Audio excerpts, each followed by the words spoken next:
جنگل میں ایک طاقتور شیر رہتا تھا۔ وہ خود کو سب سے بڑا اور طاقتور سمجھتا تھا۔ ہر روز وہ غرور سے کہتا، یہ جنگل میرا ہے، سب جانور میرے غلام ہیں۔ جنگل کے جانور ڈر کے خاموش رہتے تھے، لیکن ایک دن ایک چھوٹا پرندہ اس کے پاس آیا اور بولا، شیر بھائی، طاقت کی اصل مطلب دوسروں کو بچانا ہے، ڈرانا نہیں۔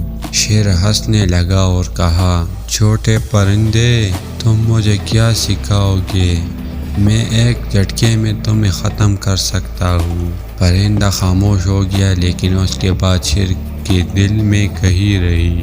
کچھ دن بعد ایک شکاری آیا اور شیر کو جال میں پھنسا نہ لیا۔ شیر نے پوری طاقت لگائی، لیکن جال نہیں ٹوٹا۔ وہ دہاڑتا رہا، مگر سب جانور ڈر کے بھاگ گئے۔ بس ایک پرندہ رہا۔ وہی چھوٹا پرندہ شیر کے پاس آیا اور اپنے پنجوں سے جال کو رسی کاٹنے لگا۔ آہستہ آہستہ اس نے محنت کی، یہاں تک کہ شیر آزاد ہو گیا۔ شیر حیران ہو گیا، اس نے پرندے کو دیکھا اور کہا، آج تم نے میری جان بچائی۔ میں سمجھتا تھا کہ تم کمزور ہو، لیکن تم نے دکھایا کہ اصل طاقت دل میں ہوتی ہے۔ اس دن کے بعد شیر بدل گئی۔ وہ غرور چھوڑ کر دوسروں کی مدد کرنے لگا۔